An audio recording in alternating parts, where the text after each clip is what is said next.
Alhamdulillahi rabbil alamin wal aqibatu lil muttaqin wala udwana illa 'alal zalimin. Asyhadu an la ilaha illallah wahdahu la syarikalah wa asyhadu anna Muhammadan abduhu wa rasuluh alladzi la nabiyya ba'dah, amma ba'du. Hadirin ikhwati iman, Bapak Ibu yang dirahmati Allah Subhanahu wa taala. Sebagai muqaddimah, saya bacakan salah satu hadis yang menjadi landasan kita belajar usul fikih,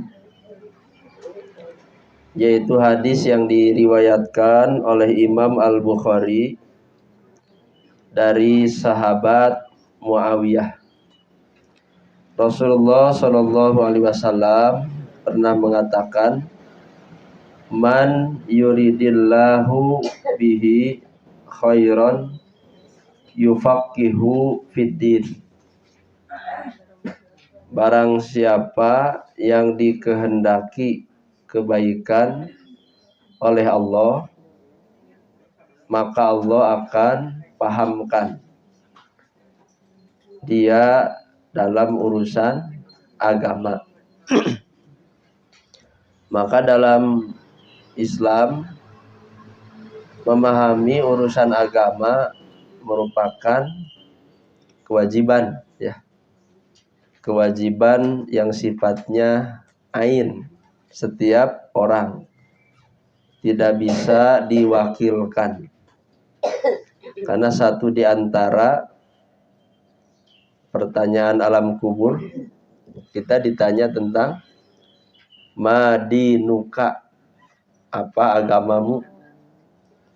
Maka jawabannya dinil Islam, agamaku adalah Islam. Maka memahami agama Islam itu disebut tafaquh fiddin. Nah, ternyata memahami agama Islam itu tidaklah praktis, tidaklah simpel, membutuhkan banyak perangkat alat.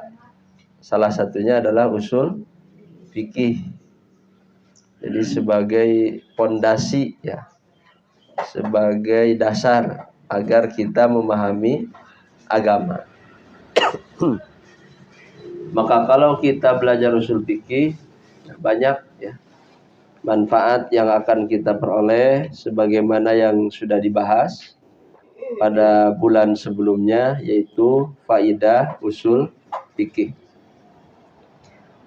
Nah, untuk hari ini kita akan melanjutkan huruf D, ya. Halaman 10 atau halaman 11? Oh, 11. Huruf E, ya. Berarti huruf D sudah. Nah, sekarang huruf E. Sumber pengambilan dan sandaran usul fikih. Maksudnya judul ini menjelaskan apakah usul fikih bisa dipakai atau tidak. Apakah kaidah-kaidah usul fikih yang dibuat, disusun oleh ulama itu bisa dipakai atau tidak. Nah, dalam hal ini ternyata ada yang tidak memakainya. Ada yang langsung memahami Quran dan hadis. Nah, sebetulnya mustahil Quran hadis itu dipahami tanpa alat usul fikih. Susah, ya. Mengandalkan terjemah Quran itu belum pasti bisa menyimpulkan hukum. Mengandalkan terjemahan hadis itu belum ada jaminan paham isinya. Tapi yang menjadi alatnya adalah usul fikih. Nah, apakah usul fikih bisa dipertanggungjawabkan? Nah, ini jawabannya di sini. sumber pengambilan usul fikih bukanlah sekedar atau semata-mata pikiran ulama, bukan. Jadi usul fikih itu bukan hayalan ulama. Oh jika nama kieu, bukan. Tapi wahyu dari Allah melalui Al-Qur'an dan hadis. Nah, makanya di sini dibahas sumber pengambilan usul fikih itu ada banyak.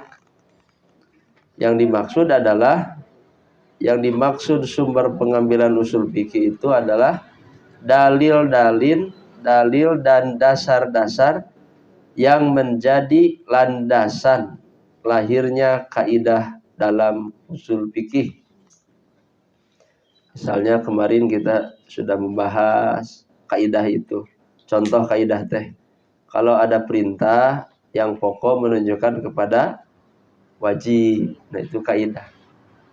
Kalau di Quran ada larangan yang pokok menunjukkan haram, nah itu kaidah. Jadi kaidah itu satu alat untuk membuat kesimpulan, itu kaidahnya. Mun ibu-ibu mah merenya hari masak tekan kudu make naon? Neuk tekanana kudu make tah kitu eta kaidah teh eta alat yang sering kita bahas. Mun hoyong cai kalapa kudu make naon? Kudu make bedog. Ta usul fikih teh bedogna. Kalau kita ingin memahami isi Quran hadis harus pakai usul fikih, salah satunya itu, ya. Jadi usul fikih teh kaidah. Kaidah itu satu pernyataan yang mengantarkan kita paham. Misalnya di Quran banyak perintah kan? Di hadis juga banyak perintah, di Quran banyak larangan, di hadis banyak larangan. Nah, bagaimana sikap kita ketika membaca Quran hadis yang isinya perintah atau larangan? Maka ada kaidahnya. Kaidah-kaidah tentang perintah, kaidah tentang larangan. Nah, jadi di sini dari sumber itulah lahir kaidah dalam ilmu usul fikih. Nah, di sini yang pertama pengambilan usul fikih itu dari apa? Nas Al-Qur'an dan sunnah yang sahih. Jadi lahirlah kaidah dari apa? Dari Quran dan sunnah. Ya. Contohan, pakai contoh jangan Bu. Oke ya. Misalnya kita ambil contoh kaidah dan contoh dalil. Ada hadis Nabi, innamal a'malu. Ini Quran hadis? Ini Quran hadis? Hadis ya. Nah, ini hadis. Nah, dari hadis ini para ulama membuat kaidah usul fikih. Secara khusus disebut kaidah fikih, yaitu kaidahnya al-umuru bimaqasidiha. Nah, ini kaidah. Dari hadis ini para ulama membuat kaidah, satu pernyataan untuk memandu pemahaman hukum. Segala urusan itu tergantung kepada maksud-maksudnya. Ari urusan teh apa? Nah, urusan itu ya umum. Urusan itu bisa ucapan tergantung maksudnya. Kalau membahagiakan dapat pahala. Kalau niatnya karena Allah. Kalau membahagiakan niatnya karena ingin dipuji, berdosa, kan gitu. Tergantung kepada maksud. Termasuk urusan itu adalah perbuatan. Jadi baik ucapan atau perbuatan, ini urusan. Berpahala atau berdosa tergantung pada maksudnya. Untuk apa? Karena siapa? Nah, ini contoh. Ini hadisnya, ini kaidah usul fikih. Secara khusus disebut kaidah fikih ya. Nah, itu lahirnya kaidah dari Quran dan sunnah. Yang kedua, ulama usul fikih menyusun kaidah-kaidah itu dari mana? Asar-asar. Asar teh naon? Asar teh riwayat ya. Jadi dalam ilmu hadis, kami ibu baca buku berdasarkan asar dari sahabat. Jadi asar teh asal nama jejak ya. Jadi upami ibu nincak terus katingali jejaknya, nah itu asar. Upami orang tos dicai kan aya tapakna, nah itu asar teh eta. Nah, yang dimaksud di sini asar itu apa yang pernah dikatakan diperbuat oleh orang dulu, nah itu asar. Sampai sekarang itu bisa disampaikan lagi, nah itu asar. Yang diriwayatkan dari sahabat dan tabi'in. Nah, jadi ini tidak boleh diabaikan. Setelah Quran, setelah sunnah, kita mesti melirik, melihat pendapat dan nasihat sahabat dan tabi'in. Karena dari mereka juga ilmu itu sampai. Sahabatnya sahabat teh. Sahabat Rasul teh naon sahabat teh? Teman dekat. Orang yang sejaman dengan Nabi, terus beriman kepada Nabi, wafat dalam keadaan muslim, sahabat. Jadi bertemu Nabi berarti sejaman. Kemudian mukmin. Abu Jahal juga bertemu tapi tidak mukmin. Nah, bukan sahabat. Dan wafat dalam keadaan muslim. Khalid bin Walid kan asalnya bukan muslim, tapi beriman ke Nabi, akhirnya jadi sahabat Khalid itu. Ya. Termasuk Umar juga kan asalnya tidak, lalu masuk Islam, beriman, wafat dalam keadaan muslim, disebut sahabat. Dan juga tabi'in. Siapa tabi'in? Muridnya sahabat. Nah, inilah urutan ilmu dari Allah ke malaikat, ke rasul, ke sahabat, ke tabi'in, ke sininya ke ulama. Maka kita wajib mengapresiasi karya ulama. Jadi innama in hadis teh Rasul itu al ulama'u warasatul anbiya. Ulama itu pewaris para, nah, termasuk ulama usul fikih. Jadi kita wajib menghormati jasa ulama. Hari menghormati jasa pahlawan kumaha? Wajib tidak? Hah? Pahlawan kemerdekaan gitu ya. Di orang aya no, ada sebutan ya. Pahlawan. Nah, yang menurut Islam pahlawan itu ya mereka ulama. Karena mereka itulah yang mewariskan ilmu ya sebagai pewaris para nabi. Yang ketiga, dari mana usul fikih diambil? Dari ijma salafus sholih. Ijma itu apa? Kesepakatan ulama salaf teh generasi yang dahulu. Soleh teh yang soleh. Karena memang Nabi mengatakan sebaik-baik masa adalah yang sejaman denganku. Khairun nas qarni, sebaik-baik manusia yang sejaman dengan Nabi, sahabat.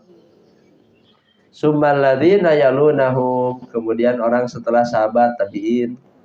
Summal ladzina yalunahum, kemudian orang yang setelah tabi'in, tabi'un.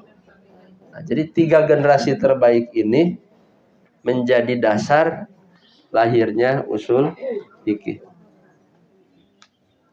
Yang keempat, kaidah-kaidah bahasa Arab dan syahid, nah, bukti pendukung yang diambil dari orang Arab.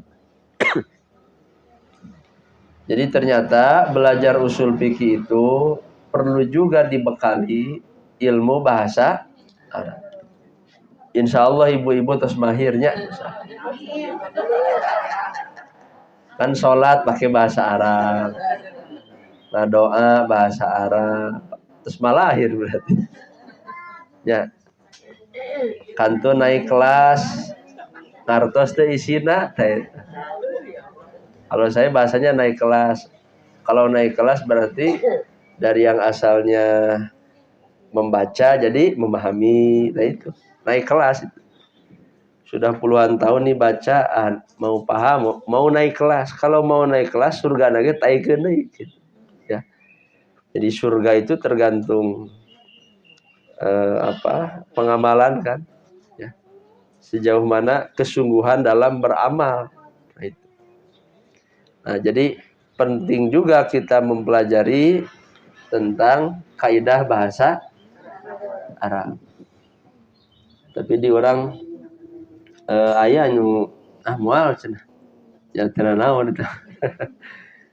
Ya. Tapi lamun ada keinginan, Allah tetap akan memberikan jalan, memberi pahala, ada itu balasan-balasan. Jadi innallaha la yadlimu mithqala dzarrah. Allah tidak akan mendolimi hambanya sekecil biji pun. Jadi sepanjang orang mau belajar, mau beramal soleh, tidak dibalas. Pasti akan dibalas. Nah, ini sebagai bahan muhasabah ya. Saya sedang nulis buku judulnya Muhasabah. Di antaranya itu kaidah Allah menghisab. Jadi aya kaidah hisab, aya kaidah usul fikih, aya kaidah fikih, aya kaidah menghisab. Jadi ya cara Allah membalas amal hamba ada.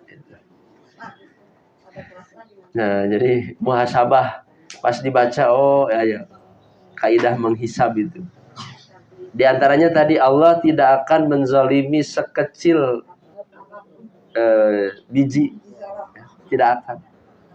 Jadi sepanjang kita punya kebaikan, jangan punya pikiran Allah ngebalas semuanya, pasti Allah akan. Nah, kembali ke ini tapi innamal amalu. Nah, ini. Makanya di tempat beberapa tempat saya sering mengatakan begini, bab ini menuju dilenyepan hadis ya teh. Ternyata kesimpulannya butuh ribuan hadis untuk mengamalkan hadis ini. Jadi baca satu hadis ini saya simpulkan perlu ribuan dalil untuk mengamalkannya.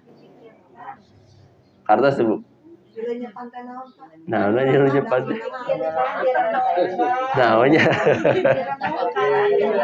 direnungkan. Nah, dipikirkan gitu ya. Ya, ditafakuran, direnungkan, dipikirkan secara mendalam. Nah, itu dilenyepan. Makanya di buku aya judulnya tafsir lenyepannya. Lain nyelep. Lenyep. Jadi lenyep teh bahan pemikiran ya. Dipikirkan sehingga mendorong kita menggugah. Nah, menggugah. Nah, jadi hadis ini setelah dibulak-balik dibaca, dikaitkan dengan hadis-hadis lain, kesimpulannya hadis ini butuh ribuan hadis lain. Gitu ya. Ternyata hadis ini sudah populer di masyarakat, tapi pengamalannya membutuhkan kepada penjelasan hadis lain. Saya ambil contoh yang mudah saja, yang gampang lah. Makan minum ya, yang rutin kan itu mah. Mulai liburna makan minum. Butuh niat Bu eta. Butuh. Kumaha niatna? Tah eta mah terusan teh. Ya butuh niat da amalnya kumaha niatna. Karena Allah, kumaha karena Allah teh harus dicari itu. Nah, jadi sehingga saya dipertemukan dengan satu kitab ya. Judulnya tuh gini, Auqatun Mali'atun bil hasanat ma'an niyati sholihat. waktu-waktu yang penuh dengan kebaikan disertai niat yang soleh. Jadi kuncinya kalau ingin penuh kebaikan bukan sekedar banyak amal, tapi banyak niat. Kan lebih baik niat tanpa amal daripada amal tanpa niat. Hadis.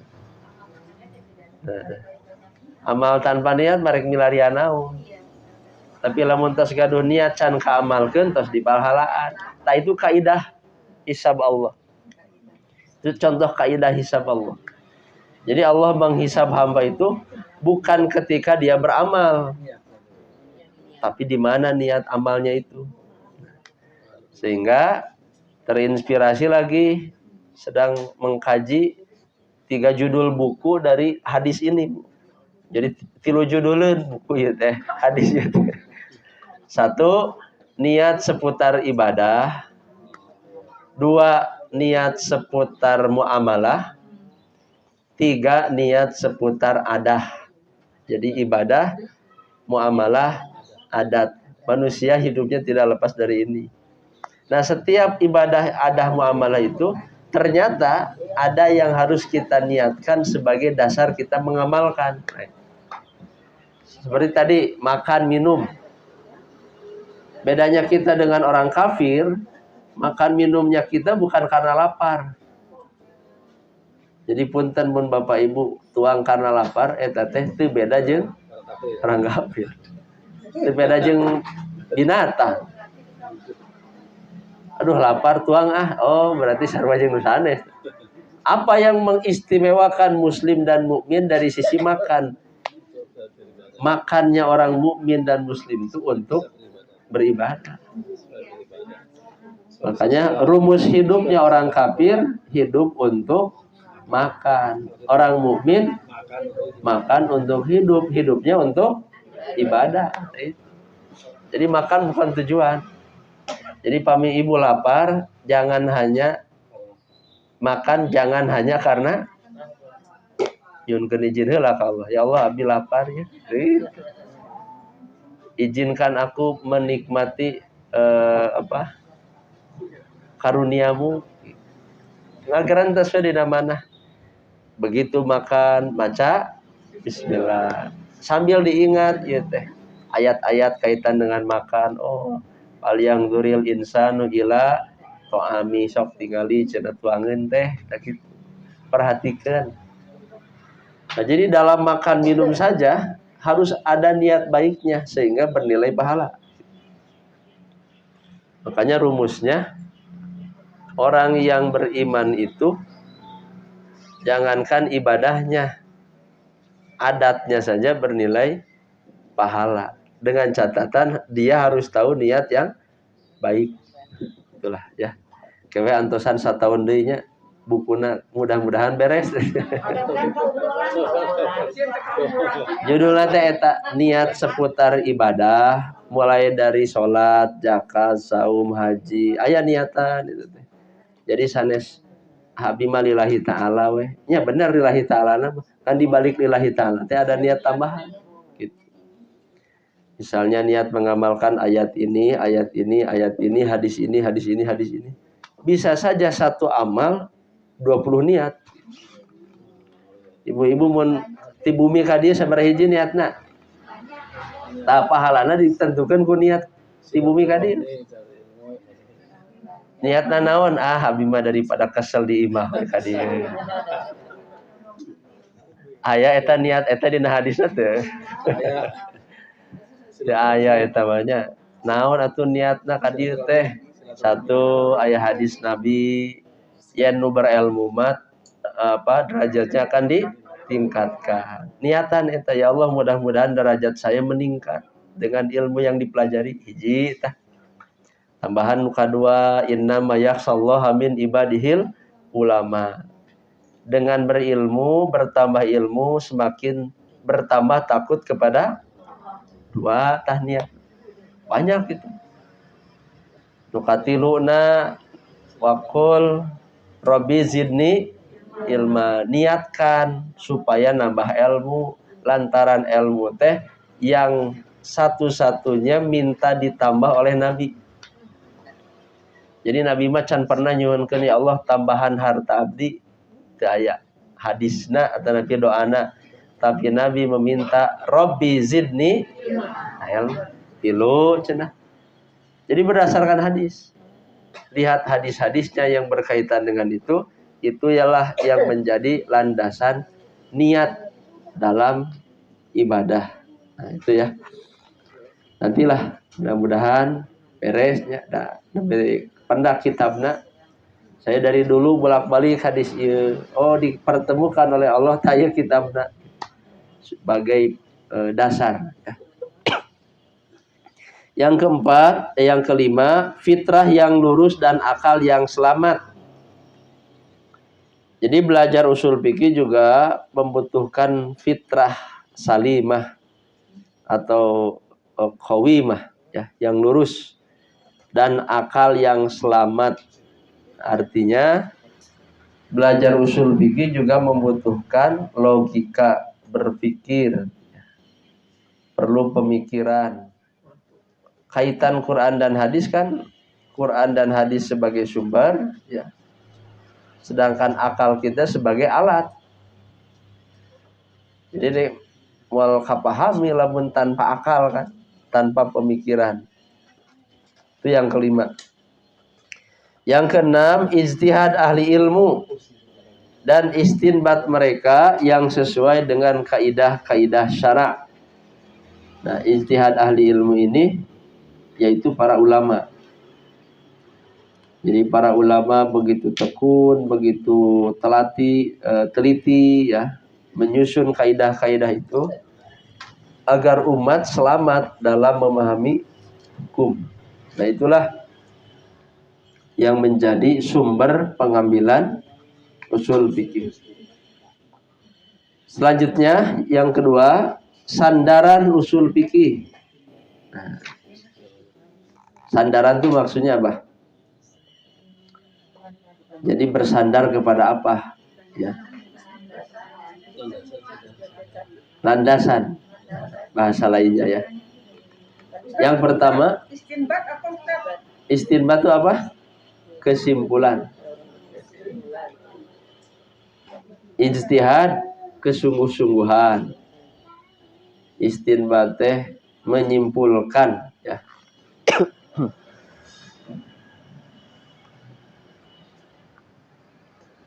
Menyimpulkan itu berarti proses kan.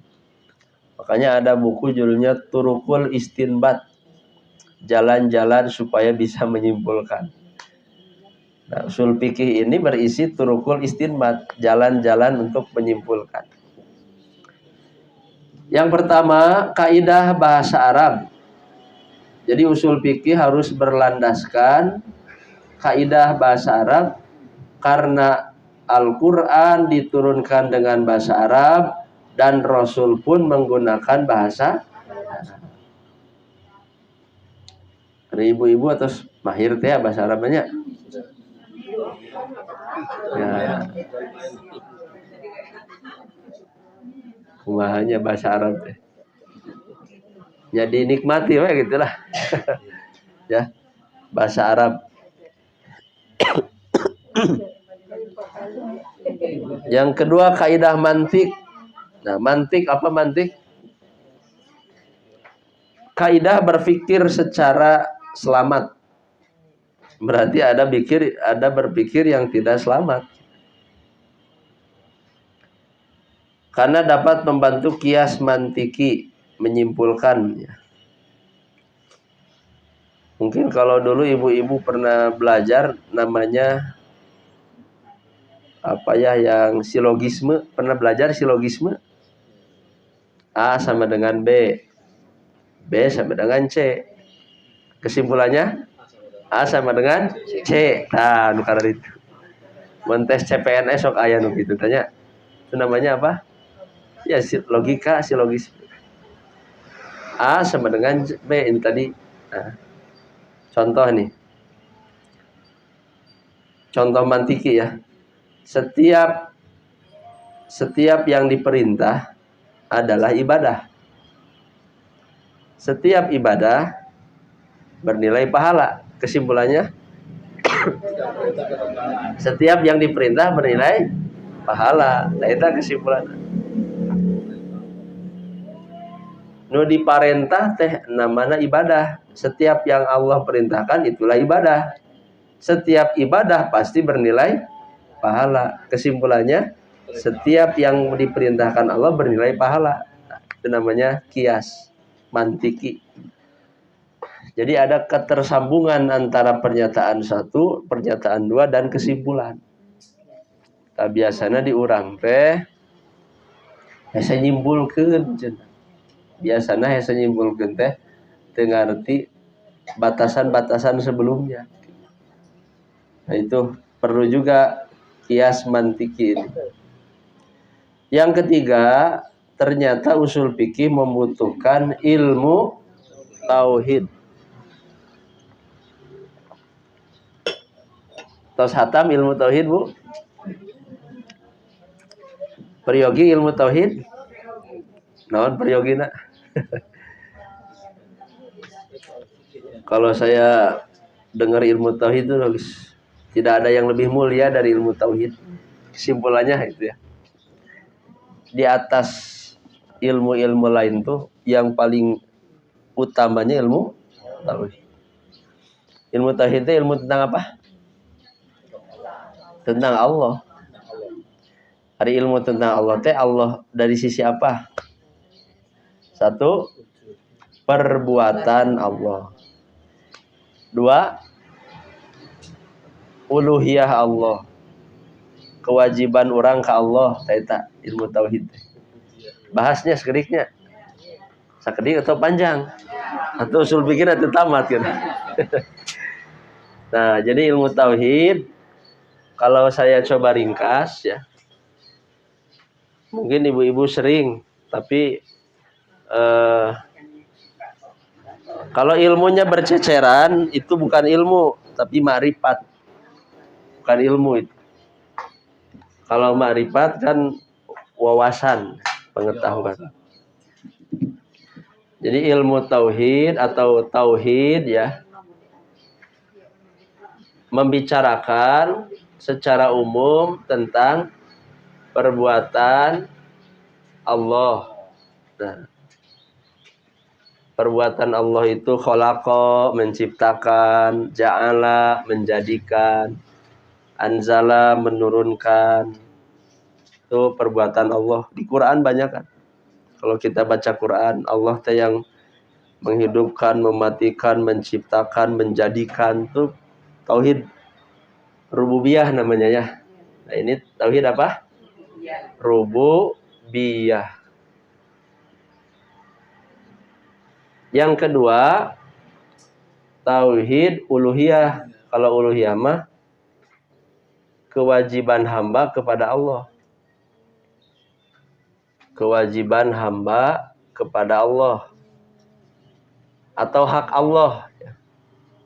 Hak Allah atas hambanya. Hak Allah atas hamba. Ini tauhid apa? Uluhiyah. Nah, uluhiyah. Seperti apa uluhiyah itu? Ya, kita kan banyak kewajiban kita. Doa misalnya ya. Doa, syukur, ridho. Nah, ini contoh-contoh tauhid uluhiyah. Kalau kita menghadapi ujian, musibah harus apa? Sabar. Menghadapi nikmat yang berlimpah harus syukur. Menghadapi takdir yang tidak disukai harus ridho.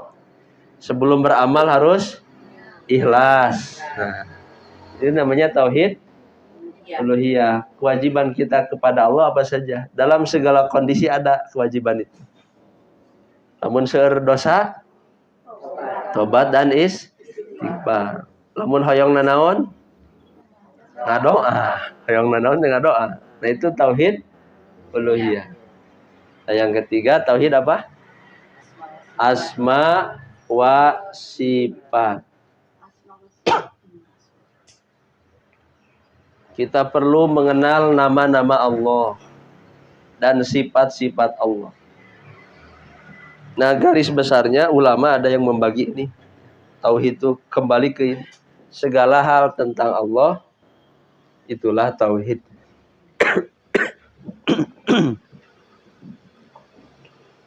Karena untuk menetapkan salah satu dari pokok bahasan usul fikih, seperti menetapkan kalam Allah yang didasarkan pada penetapan ulama tauhid dengan berbagai dalil dan keterangan. Ari Al-Quran teh makhluk atau kalamullah? Kalamullah itu harus diyakini. Dulu ada ulama yang diancam untuk mengatakan Quran teh makhluk. Kalau kamu tidak mengatakan Quran makhluk, kamu dipenjara. Siapa imam siapa tuh? Imam Ahmad. Jadi pada saat masa pemerintahannya, Imam Ahmad itu menerima ujian begitu. So, pirage nyebutkeun Quran teh makhluk. Tapi Imam Ahmad nolak. Disiksa sampai di penjara. Kenapa? Karena menyalahi akidah. Quran itu bukan makhluk, tapi Quran teh kalamullah. Apa bedanya makhluk dengan kalamullah? Nah, kalau Quran dianggap makhluk, konsekuensinya, nah ini ayat konsekuensi. Nanti menganggap ayat salahna. Itu konsekuensinya. Ayat gorengna, ayat halusna Quran teh. Da makhluk sarua akan jalma ge. Ayat sampurnana, ayat kurangna. Itu konsekuensi mengatakan Quran adalah kadituna moal diamalkeun. Nu ieu mah jigana sebenar ya Qur'ana da makhluk. Tah eta konsekuensi. Makanya bukan makhluk tapi kalam Allah. Nah, banyak dalil-dalil yang mengatakan bahwa Al-Qur'an itu adalah kalam Allah, bukan makhluk. Nah, itu bagian tauhid. Yang keempat, ulumul hadis. Nah, ulumul hadis. Karena untuk menjelaskan dalil yang kuat dan beberapa dalil ketika terjadi pertentangan dan untuk mengetahui kehujahan hadis mursal. Nah, ieu tos tingkat tingginya ieu mah. Jadi engke teh dina kenyataan teh kita wajib berkeyakinan untuk mengamalkan Quran dan sunnah atau hadis. Nah, pada faktanya ternyata Quran hadis teh aya anu sahih, aya anu hasan, aya anu dhaif. Takumaha da ieu teh hadis. Dhaif oge hadis. Nah, kaidah usul fikih nanti menjelaskan, bisakah hadis dhaif dijadikan hujah? Nah, ada kaidahnya itu. Berarti sebelum mengamalkan kaidah itu teliti dulu hadis itu sahih atau dhaif, ya. Ada yang hasan, yang diamalkan itu sahih dan hasan. Kalau dhaif tidak diamalkan. Sampai nanti ada perdebatan ulama, kalau hadis dhaifnya tentang fadailul amal, bagaimana keutamaan beramal? Maka dijawab oleh ulama yang lain, hadis sahihnya masih banyak yang menjelaskan fadailul. Nah, itu jawabannya. Jadi jangan mengamalkan hadis dhaif sekalipun dalam urusan fadailul amal. Daku hadis sahih oge tos seueur. Naonnya contohnya saya ambil contoh ya. Mun ku hadis ieu mah dhaif. Tapi pengamalan ku hadis ieu mah sahih. La yamassul Qur'an illa tahirun. Nah, itu hanya kita ambil contoh itu. Apa artinya? Tidak boleh menyentuh Quran kecuali tak ku hadis eta. Berarti menyentuh Quran teh kedah bersuci. tapi hadisnya dhaif. Nah, apakah dengan hadis dhaifnya itu atau kudu nyentuh Quran dah hadisnya dhaif? Begitu tidak? Sakali dinya ya, sakali dinya. Contoh. Ada hadis yang mengatakan tidak boleh Quran disentuh kecuali oleh yang bersuci. Tapi hadisnya teh dhaif. Apakah karena hadis itu dhaif tidak perlu berwudu ketika menyentuh Quran? Tidak perlu atau tidak harus? Nah, jadi ibu teh kieu, aduh abdi teh bade baca Quran tapi nu juga duh wudu. Tahun abdi nyentuh Quran, abdi nu juga duh wudu, kan hadisnya teh dhaif. Kewe ngantosan hadas sampai nyepeng wudu, salah eta teh. Bukan begitu ya.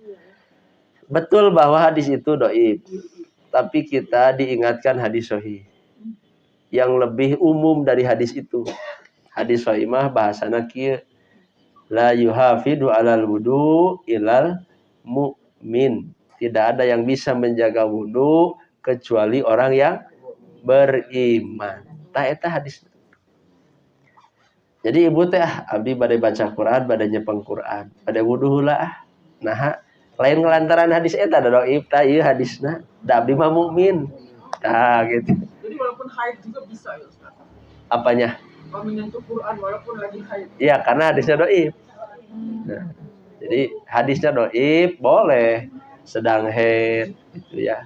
Karena kan gini Ustaz ya, pengalaman saya antar anak sekolah nungguin sambil baca Quran tapi saya tidak berwudu. Teman-teman bilang itu wudu, tapi saya karena pemahaman saya nggak wudu juga boleh baca Quran daripada berwudu.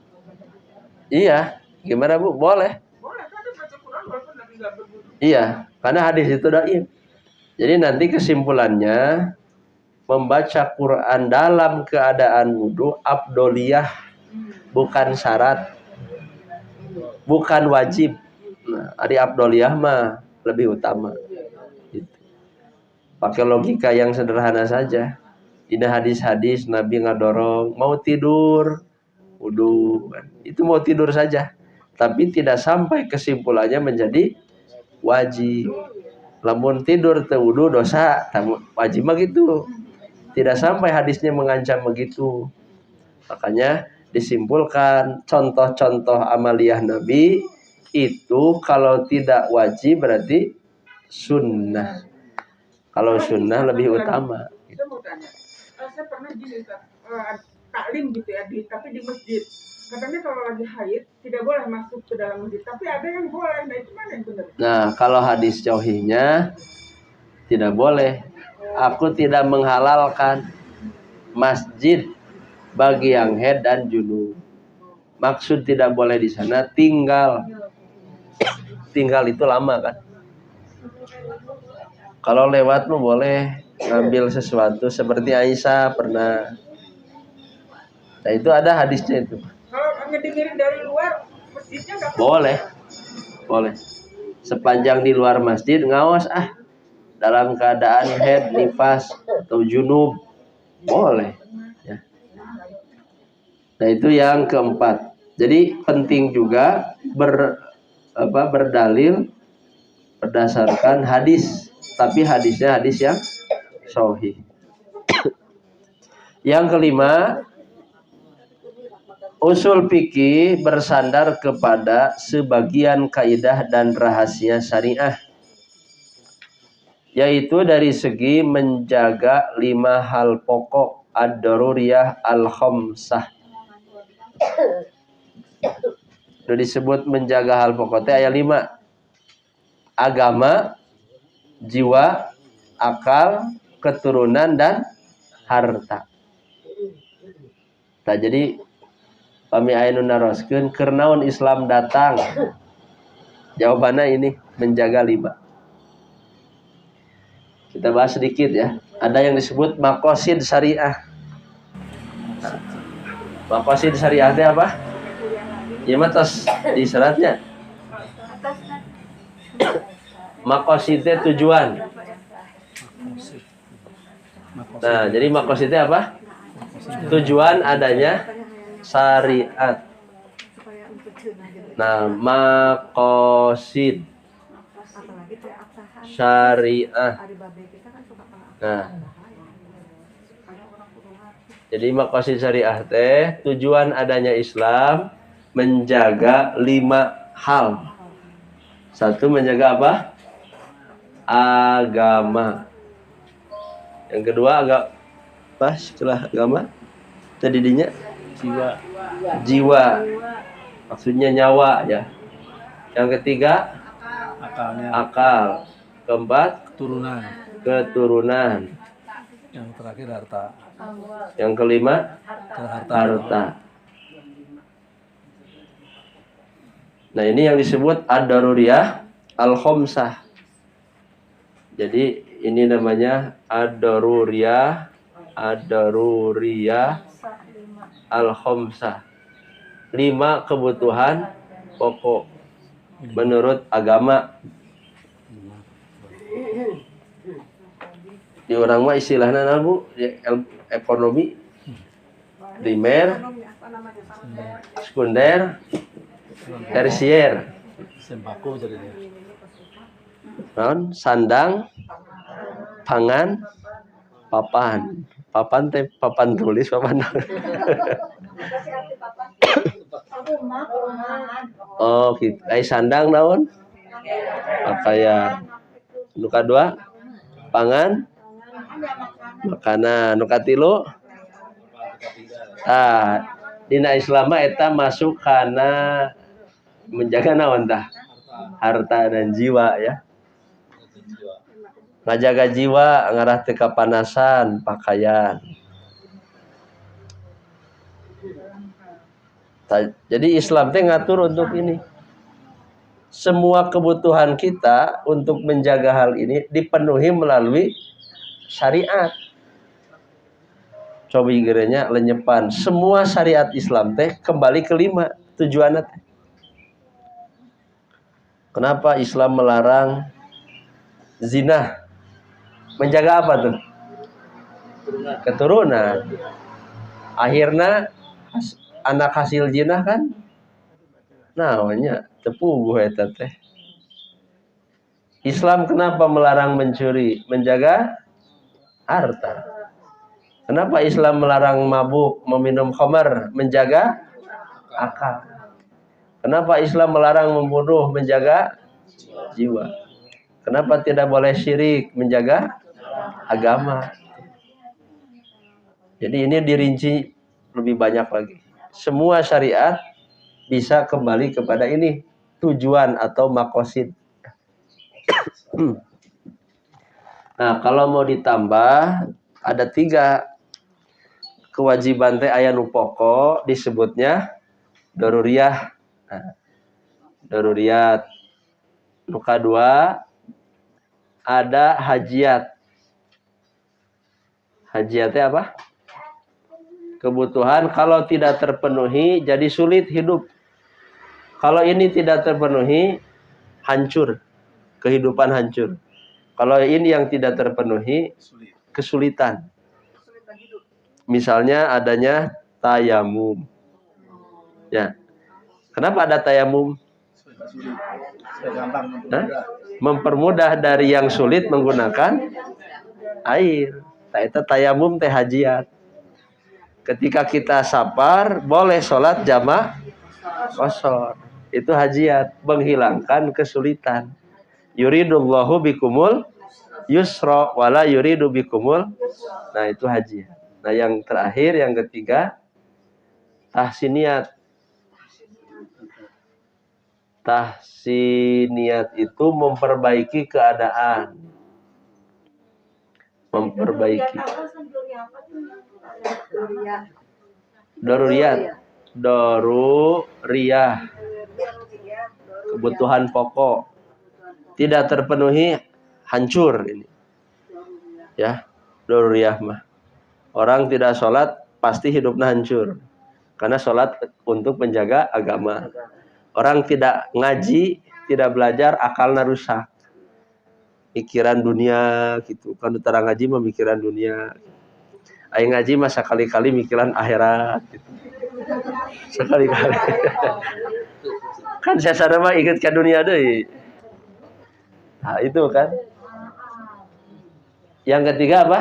Tahsin. Jadi tahsin niat itu memperbaiki kondisi manusia. Nah, bacaan Quran diperbaiki, tahsin Quran. Hari menutup aurat menjaga apa? Menjaga wanita, jiwa ya. Menjaga jiwa. Hari make minyak wangi ngajaga naon? Coba. Apakah tanpa minyak wangi orang bisa hidup? Bisa. Apakah tanpa minyak wangi orang kesulitan? Tidak. Apakah pakai minyak wangi orang jadi indah? Oh, tahsin niat berarti.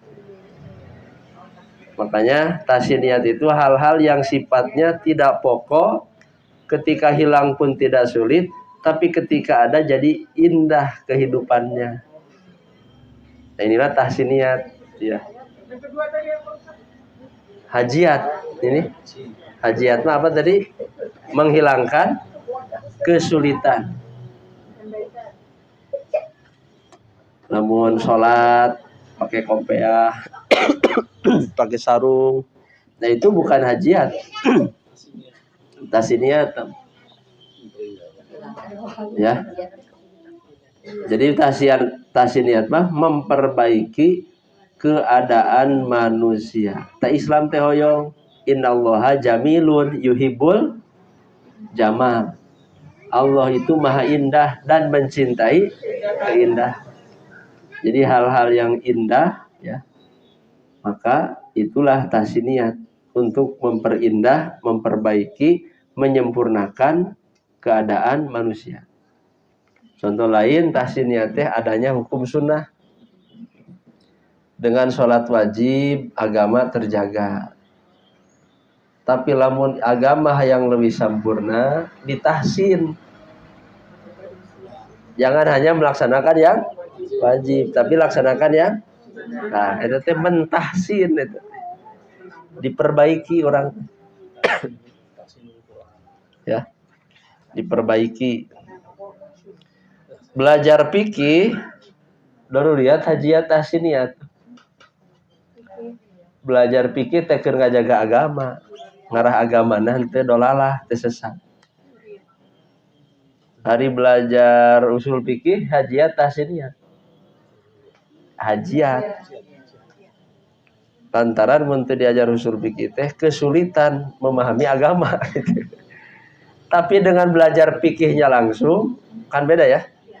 Kalau fikih belajar kesimpulan-kesimpulan hukum. Ustaz, bagaimana tata cara wudu? Tolong jelaskan dengan dalil. Lah itu fikih. Tata cara sholat di awal sampai akhir pakai dalil, itu fikih.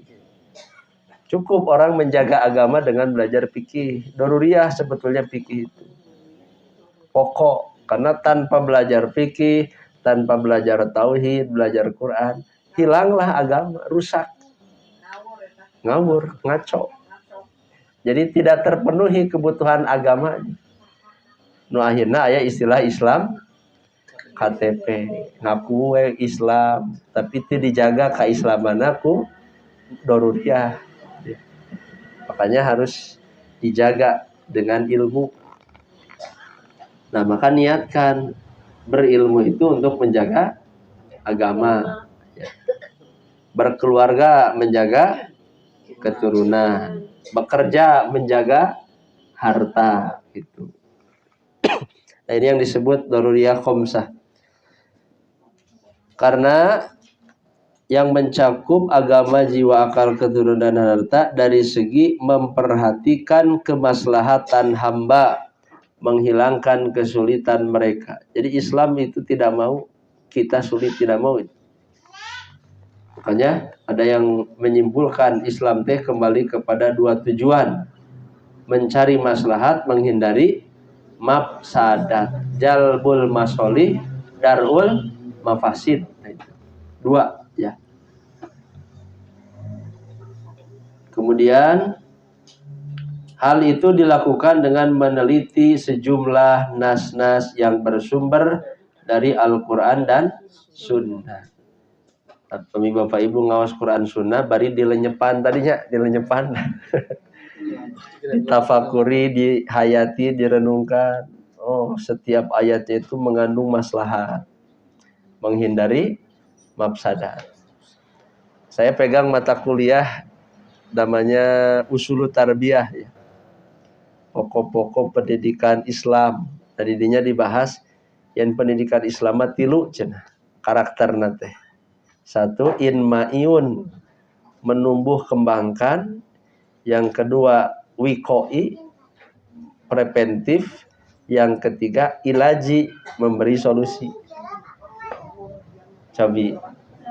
Lamun orang nerapkan pendidikan Islam, semua masalah aya jawabannya kutilu ieu. Tapi lamun teu make pendidikan Islam, ngurus budak baong hese. Ngurus budak baong eta teh perilakuna can akalna kudu dibeneran kan gitu.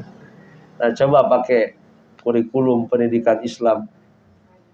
Tilahi nabi kamawat aya kurikulumna. Aya teh solusi menghadapi anak nakal. Cek Islam aya teh. Ada. Sampai saya pernah bahas banyak kan kasus kenapa cenah anak saya susah diatur. Anak saya diberi nasihat tidak nurut. Islam memberi solusi. Beri nasihat dalam 3 keadaan. Itu aya hadisnya. 1, ketika jalan-jalan. Jadi pami Bapak Ibu gaduh anak incu hese diwaras. Susah dikasih tahu, susah menerima nasihat. Islam memberi solusi. Berilah nasihat ketika rihlah jalan-jalan. Tapi kadang orang nasorangan ke capek ada jalan-jalan. Justru di dinya peluangna teh. Dalilnya apa? Nalika Rasul naik kendaraan, Rasul memberi nasihat. Dan itulah saat mudahnya diterima nasihat. 2, ketika tidur. Bukan tidur, sakit. Nah, mudah memberi nasihat ketika anak sakit. Yang ketiga, ketika makan. Ketika mau makan. Maka kan di hadis Rasul pernah menegur, gulam, makan dengan tangan kanan. Baca bismillah, makan dengan tangan kanan, makan yang dekat. Nah itu ilaji bagaimana menghadapi anak nakal. Atau bisa jadi menurut agama, kenapa anak nakal dicontohan ku guruna, bisa jadi. Bisa jadi itu. Makanya di Islam aya tarbiyah dengan teladan.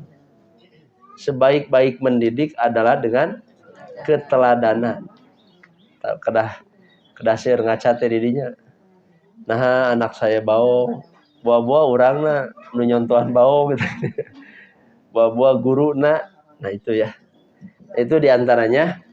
Jadi Islam sangat lengkap kurikulumnya mengatur segala aspek kehidupan manusia. Nah itu sebagai dasar atau tadi sandaran ya atau landasan dalam usul fikih. Siapa peletak dasar usul fikih?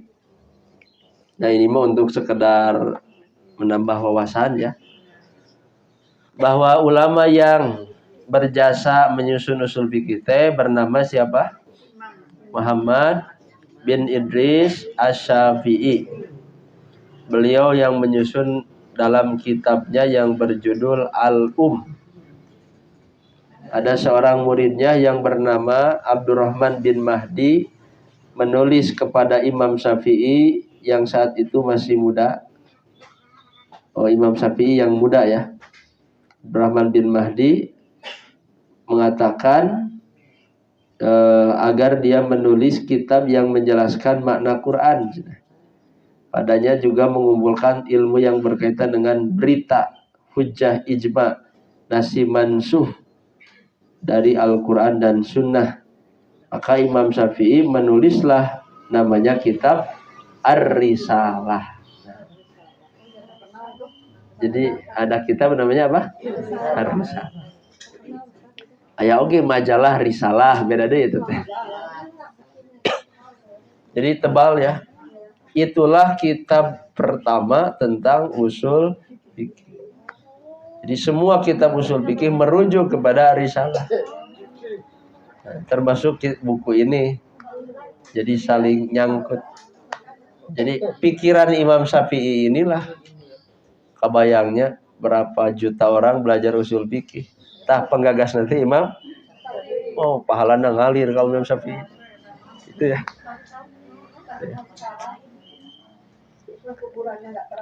Nah, oh ada itu ya.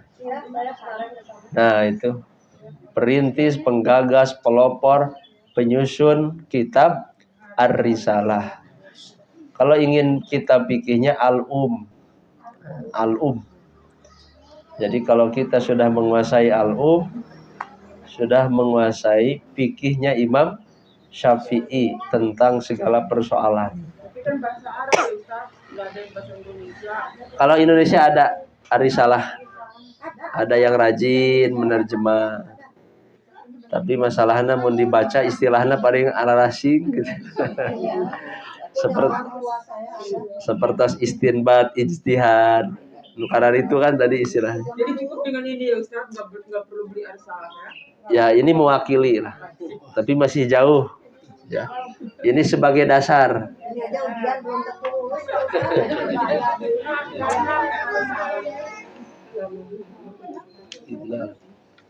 Kemudian yang G, jejaknya diikuti oleh para ulama setelahnya. Mereka menyusun karya yang bermacam-macam, ada yang nazar, nazom, ringkas, panjang, yang ringkas.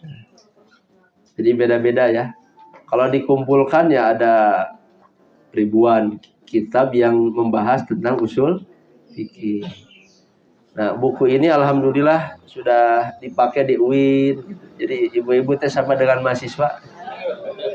Mahasiswa kayak nganggo buku ya. Di UIN saurna yang banyak dicari kan di UIN mah wajib ya.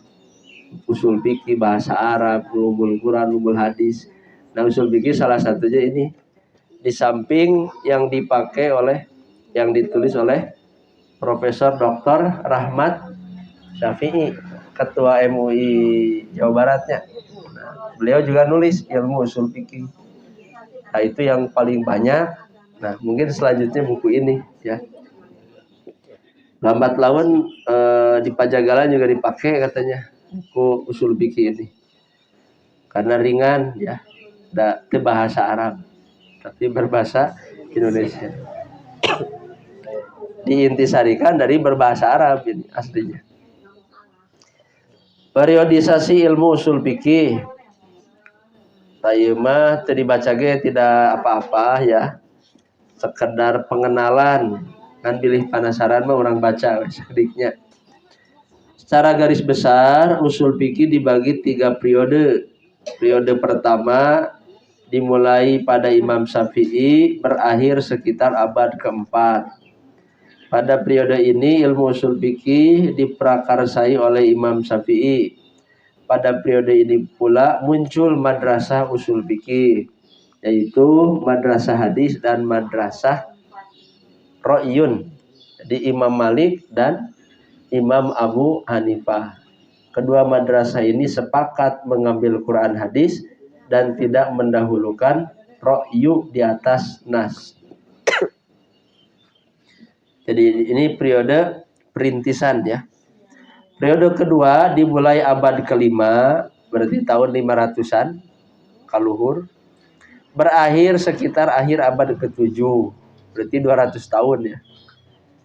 Pada periode ini muncul 2 imam yang terkenal di bidang usul fikih, yaitu di timur Al-Khatib Al-Baghdadi yang menyusun Tarikh Baghdad. Beliau menyusun Al-Faqih wal Mutafaqih, disusun sebagai nasihat bagi ahli hadis. Ahli hadis wae dinasehatan ku kitab ieu. Dari orang ahli naon. Ya. Ahli hadis wae tong sampai ahli hadis teh teu ngarti usul fikih Maka Al-Khatib nulis Al-Faqih wal Mutafaqih. Kemudian imam di barat, imam ahli sunnah di barat, Abu Umar bin Abdul Bar menyusun Jami'ul Bayan, Jami'u Bayanil Ilmi wa Fadluhu. Pada periode ini muncul juga Taqwimul Adillah Al-Mustasfa karya Imam Al-Ghazali. Termasuk Imam Al-Ghazali teh ahli usul fikih. Beliau juga ahli filsafat. Alalinternya baturnya. Jadi belajar teh sana seminggu sekali tuh. Tiap waktu belajar. Iya. Jadi otaknya terus dipakai. Yang ketiga, periode ketiga awal abad 8, berakhir sekitar abad 10. Yang paling terkenal Ibnu Taimiyah dan Ibnu Qayyim al-Jauziyah. Ini dua ulama yang berjasa juga. Di antara kitabnya Al-Musawwadah Ibnu Taimiyah, I'lamul Muwaqqi'in, Qawaidul Usul, Usul Fikih, Syamsuddin Al-Muhtasar fi Usul Fikih. Sudah ya? Tahun 2000 saya susunya tahun berapa ini ya? 2014 tak buku iya 2014 ya. Jadi 2018 mah cetakan ketiga. Jadi buku ini awal mula dipakai di UPI 2013. Jadi 10 tahun nih usia nanti. Ya, tapi masih banyak perbaikan ditemukan. Begitu ngajar, oh ada tambahan, oh ada salah nulis. Itu sifat ilmu kan berkembang ya. Tidak ada yang sempurna. Kesempurnaan hanya milik Allah. Nah, satu lagi huruf H atau tamatkan sampai 15. Tamatkan wae. Iya. Hubungan usul fikih dan fikih. Baik-baik saja ya hubungannya ini. Tidak ada permusuhan di antara mereka. Ya. Seperti hubungan logika dengan filsafat. Mantik kaidah berpikir memelihara akal agar tidak kacau dalam berpikir. Ilmu berpikir dengan benar, ilmu mantik. Nah, di sini usul fikih membedakan mananya. Selain itu, fungsi usul fikih membedakan antara istinbat yang benar dengan istinbat yang salah. Jadi lamun menyimpulkan hukum pakai usul fikih kemungkinan benar. Tapi orang belajar menyimpulkan hukum tidak tahu usul fikih kemungkinan salah. Lebih besar salahnya. Sebagaimana ilmu nahwu berfungsi untuk membedakan bahasa yang benar dengan bahasa yang salah, maka usul fikih memelihara ahli fikih agar tidak salah dalam menggali dan menetapkan hukum. Jadi hubungannya gini, usul fikih sebagai alatnya, fikih sebagai apanya? Produknya. Kemarin kan sering dijelaskan ya sebelum-sebelumnya.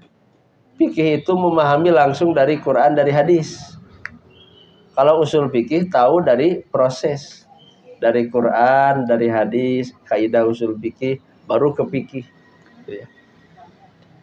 Kalau ditanya lebih tinggi usul fikih atau fikih? Kalau belajar usul fikih baru belajar alat-alat. Acan damel. Jadi lamun tukang bangunan teh mah nembe ngumpulkeun semen, besi. Nah, kalau sudah fikih pasti menggunakan alat. Karena fikih yang bisa diterima, fikih yang berdasarkan usul fikih. Jadi lebih tinggi fikih. Maka ditolak kalau fikih tanpa usul fikih. Seperti gini, beragama tanpa tauhid ditolak. Seseorang itu beragama tapi tak apalan ari Allah teh saha? ditolak agama. Orang ingin menyimpulkan hukum, tidak ada usul fikih, pasti ditolak. Nah, maka yang lebih tinggi adalah fikih. Tapi usul fikih pun ini menjadi alat utama agar fikih. Artinya. Kemudian perbedaan. Nah, di sini kita lihat apa hubungan, apa perbedaan antara fikih dan usul fikih.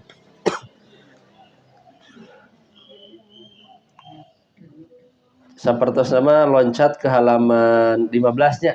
Nu bagan. Kesimpulan namanya. Nah, ini kesimpulan. Perbedaan fikih dan usul fikih. Fikih adalah ilmu tentang hukum syar'i amali yang diperoleh dari dalil yang terperinci. Nah, itu fikih. Mengetahui hukum berdasarkan dalil. Sudah pasti di dalamnya ada usul fikih. Nah, kalau usul fikih, ilmu tentang kaidah mengantarkan kepada kesimpulan hukum yang bersifat cabang. Jadi kalau fikih mah hukumnya, dalilnya. Paham ya? Quran, hadis, dikeluarkan hukumnya. Nah, kalau usul fikih mah adalah alat-alatnya, kaidah-kaidahnya. Yang dibahas, pokok bahasan,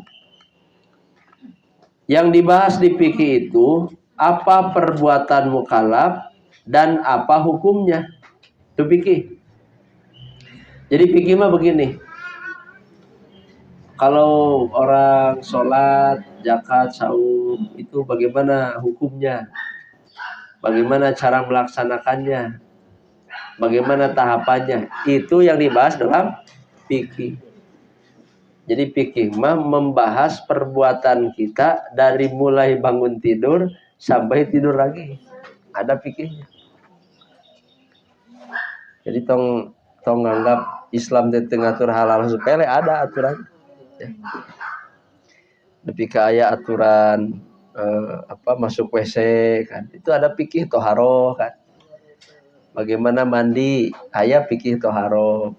Bagaimana tayamu, bagaimana wudu, itu dibahas di fikih toharoh. Jadi fikih mah perbuatan mukallaf. Mukallaf itu siapa? Orang yang dikenai hukum. Kita mukallaf bukan? Mukallaf. Perbuatan kita dibahas di fikih. Nah, kalau usul fikih, dalil atau hukum, keduanya secara bersamaan. Jadi dalilnya, hukumnya, atau bahkan keduanya. Tujuan. Nah, kalau fikih tujuannya mengeluarkan hukum dari dalil. Coba naon ieu teh kesimpulanna dina hadis ieu. Nah, itu fikih. Contoh fikihnya, cek Nabi, kata Nabi, air laut itu suci, mensucikan. Halal bangkainya halal. Nah, dari hadis itu kesimpulannya apa bagi kita? Konsekuensi beramalnya bagaimana? Satu, boleh berwudu dengan air laut. Dua, boleh makan bangkai laut. Nah, itu konsekuensi hukum. Itu fikih namanya. Itu fikih. Terus kata Nabi, tanda baiknya Islam seseorang meninggalkan hal yang tidak bermanfaat. Coba fikihnya apa? Sikap kita dan ketika mendengar hadis itu. Satu, sebagai muslim kita harus menjauhi hal yang bermanfaat. Dua, carilah kegiatan-kegiatan yang bernilai manfaat. Itulah muslim terbaik. Nah, itu fikih namanya. Jadi baca satu ayat, baca satu hadis, dikeluarkanlah kesimpulan hukum yang menjadi dasar amal bagi kita. Karena pemihak maca hadis teh kedah aya dampakna ke urang. Gitu ya. Kan namun maca berita dampaknya apa? tahu informasi itu aja. Aya pahalaannya. Oh, aya nu kieu. Urang mentak tong sagalanya ho. Sagalanya ho teh hese ngamalkeunana. Jadi orang teh kadang-kadang jelema teh lieur kunaon searching informasi. Oh gitu tah eta. Ngambil hikmah, kalau saya dengar itu ngambil hikmah. Nah, boleh. Hikmahnya apa? Iya. Jadi bijaknya seorang muslim, apapun yang terjadi itu harus ada nilai manfaat bagi dirinya itu. Hadisnya itu tadi. Tanda Islam, baiknya Islam seseorang meninggalkan yang tidak bermanfaat. Nonton teh aya manfaatna, aya henteu. Tergantung keimanan eta. Ari nu imanna lemah mah sagala diobrolkeun ka dituna. Yang dipikirkeun ku urang teh kacape-cape gitu. Padahal orang teh lain sasaha gitu. Tapi bagi orang beriman, oh ini banyak pelajaran. Berarti orang kudu lebih hati-hati. Eta teh ciri jalma teu make agama. Tah kitu we kan urang mah. Tadi teh tidak menjaga agama, rusak kehidupan. Nah, eta pelajaranna. Jadi bukan untuk digosipkeun deui jadi panjang tiap ngobrol teh eta we nu dibahas. Nah, eta tanda Islam yang tidak baik. Nah, kalau usul fikih tujuannya kaidah-kaidah untuk menyimpulkan hukum. Dalil kaidah hukum gitu banyak. Nah, kita coba sederhanakan lagi. Dalil kaidah hukum. Dalil sudah jelas Quran dan Sunnah. Kaidah. Nah, kaidah inilah usul fikih. Posisi usul fikih itu menjembatani antara dalil dengan hukum.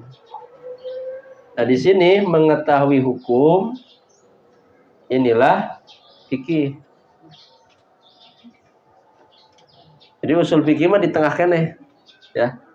Tapi kalau sudah fikih, prosesnya dari sini ke sini. Gitu. Nah, fikih itu memahami hukum berdasarkan kaidah dan dalil. Tapi usul fikih mah belum tahu hukum, baru tahu kaidah. Nah, kaidah usul fikih ini dipakai untuk melahirkan fikih. Gitu. Jelasnya? Jadi selama iya orang belajar fikih pakai kaidah tidak? Pakai dalil tidak? Harus berdalil kaidah itu ya. Makanya ada fikih ibadah, fikih muamalah gitunya, fikih munakahat, sampai fikih siasa. Adituna fikih dagang, fikih rumah tangga. Maksudnya naon eta teh? Mengetahui persoalan tentang itu. Itu ya. Subjek. Nah, subjek itu berarti orang, pelakunya. Kalau fikih orangnya disebut faqih. Orang yang tahu hukum syar'i dan mampu menyimpulkan hukum syar'i itu dari Quran dan hadis. Kalau orang yang belajar usul fikih disebut usuli. Orang yang tahu kaidah yang dapat mengantarkan kepada istinbat hukumnya. Catatan. Nah, ini catatannya. Setiap ahli fikih adalah ahli usul fikih. Tapi tidak setiap ahli usul fikih adalah ahli fikih. Kalau orang tahu fikih berarti tahu usul fikih. Tapi orang tahu usul fikih belum tentu menghasilkan fikih. Eta teh lir ibarat punya peso tara dipake. Nah gitu. Dia punya alat, geus apal kaidah-kaidahnya, tapi tara dipake. Tidak akan melahirkan fikih. Mungkin tidak belajar fikih tanpa usul fikih sama dengan sesat. Justru fikih tanpa usul fikih mah banyak kecacatan. Gitu ya. Jadi panjang keneh perjalanan naon? Perjalanan ke surga. Ya.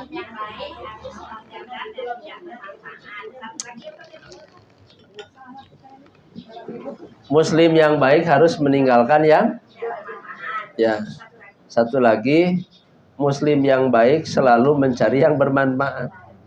Kebalikannya, otomatis itu ya.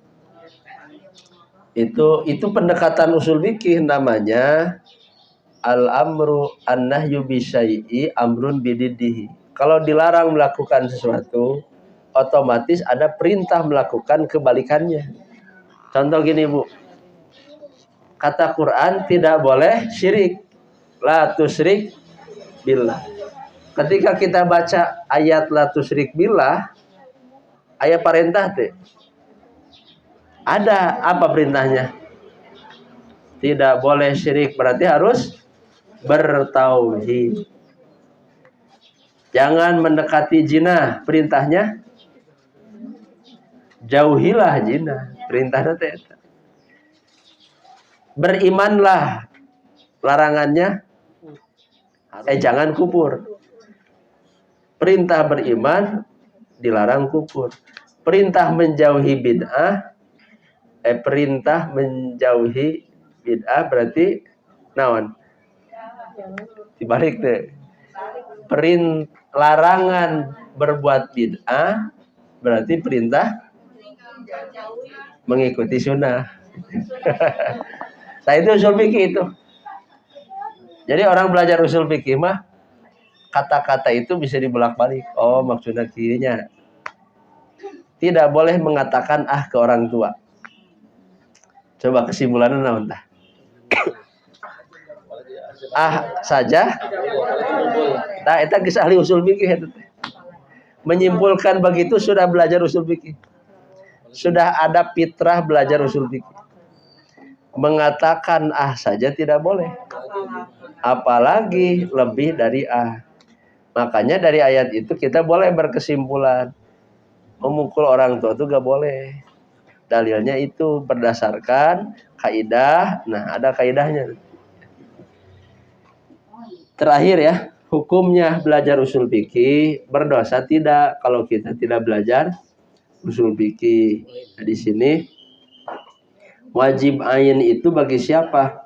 Bagi yang memiliki kemampuan untuk mengetahui hukum syara berdasarkan penelitian dan istidlal. Ain. Jadi wajib ain teh wajib perorangan.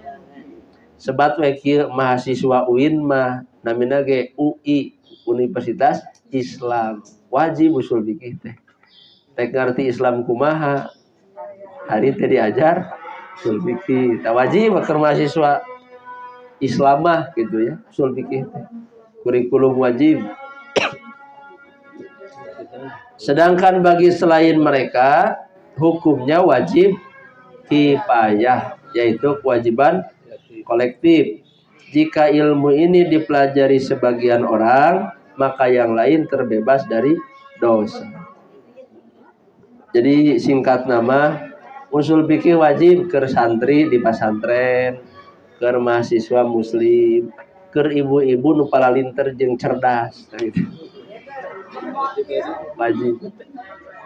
Tapi di ke tukang dagang, itu masih wajib. Kalau kita aja masih bonus aja nih. Gimana? Jadi hitungnya bonus seperti kifayah tapi bonus. Ya itu mah. Ain kita. Bagi kita, bagi bapak ibu ain kifayah. Kifayah. Wajibnya ain. Kalau ingin paham agama mendalam. Bahkan saya katakan para dai, mubalik, ustad wajib ain. Gitu ya. Tapi wajib kifayah kalau kemampuan terbatas. Tapi dari sisi itu kita istighfar. Kalau sedang proses begini, ain dulu. Ain dari sisi belajarnya itu. Ain tidak bisa diwakilan sholat. Gitu ya.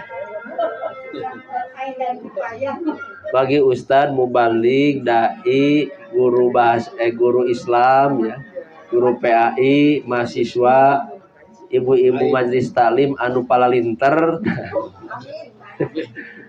untuk mengajarkan lagi, nah itu wajib ain.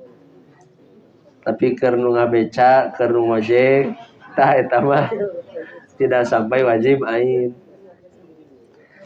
Nah, untuk selanjutnya nanti hukum syar'i ya. Kita belajar dalam Islam itu ada banyak hukum. Sakitu heula punten. Iya. Ada yang mau tanya? Cekap punten nya. Ya. Ada nggak dalil yang menerangkan sholat wajib di atas kendaraan? Sholat wajib ya. Ya, di atas kendaraan. Dalilnya apa? Bisa kalau ada, ini apa dari kaidah? Oh ya.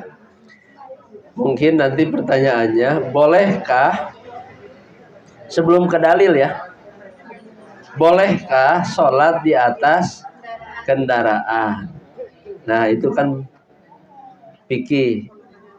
Karena kita ingin mengetahui hukum hari sholat di kendaraan, mobil, motor, dan sebagainya, itu boleh atau tidak. Cara menjawabnya bagaimana? Kembalikan ke Quran atau ke hadis. Quran dulu sebelum hadis, misalnya. Surat Al-Baqarah yang ayatnya Afidu ala sholawati wa sholatil wusta wa qumu lillahi qanitin. Kaditu nanti namanya fa'in khiftum parijalan au rukbanan.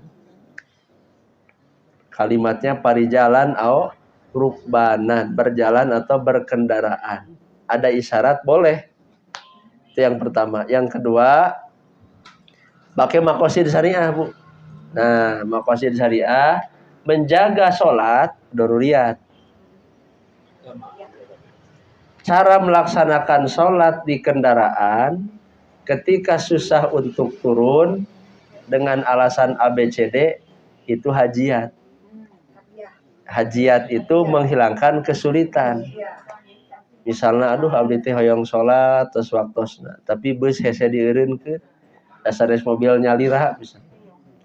Ari mobil nyalira mah ngarah husyuah ka masjid heula, tah ieu mah mobil bus.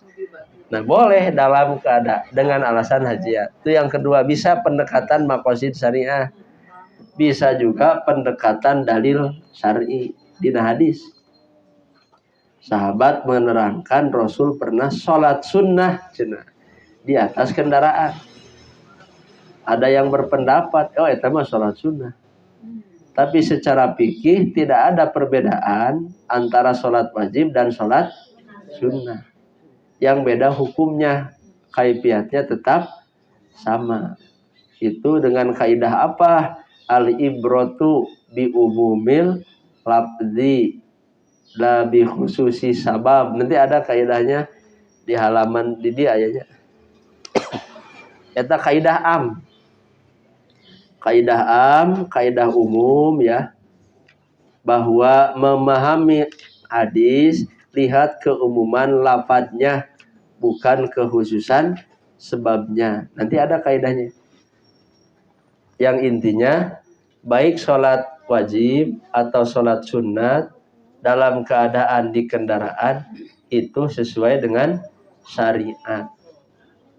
Mau menggunakan maqasid syariah untuk memenuhi hajiat. Hajiatnya apa tadi? Menghilangkan kesulitan dalam melaksanakan syariat, itu hajiat. Seperti kita mau sholat tidak bisa berdiri, boleh duduk. Itu hajiat itu. Syariat hajiat. Tidak bisa duduk, boleh berbaring. Tidak bisa nyimpang ke masjid, kamu sholat di kendaraan, boleh di kendaraan. Itu pendekatan maqasid syariah.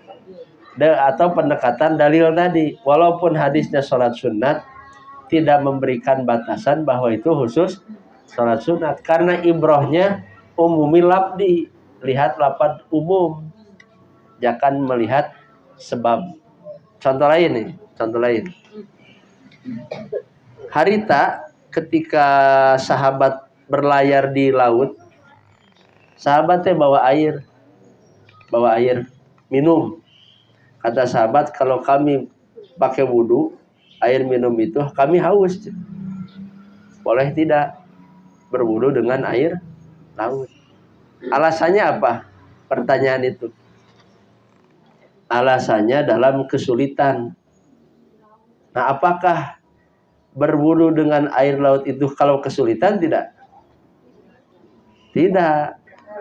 Rek sulit rek henteu air laut tetap dalam keadaan suci. Itulah al-ibratu bi umumil lafdi. Sekalipun Rasul ketika berkendaraannya di sholat sunnah, nah itu bukan umum, bukan khusus sebab, tapi umum lapan gitu. Nah itu nanti kaidah umum namanya, ya. Jadi memahami hadis, nah istinbatnya tadi. Jadi kesimpulannya apa? Sholat di kendaraan dengan alasan kesulitan masyru'. Nah, masyru' teh sesuai dengan syariat, tidak menyalahi syariat.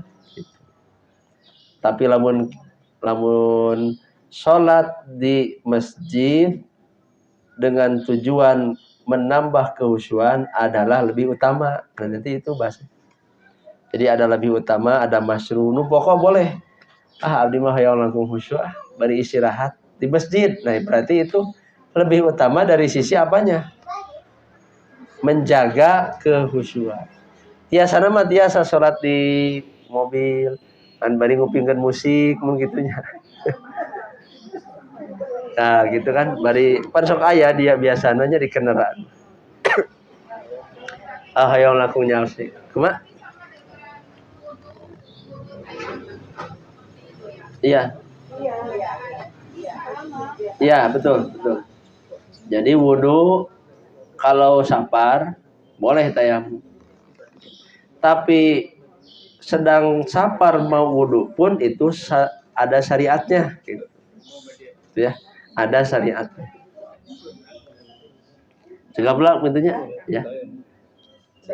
Sampai sini dulu untuk siang ini, mudah-mudahan lambat laun ya kita memahami agama lebih mendalam dan kita mampu mengamalkan agama itu dalam kehidupan. Aqulu qouli hadza wa astaghfirullah li wa lakum. Wassalamualaikum warahmatullahi wabarakatuh.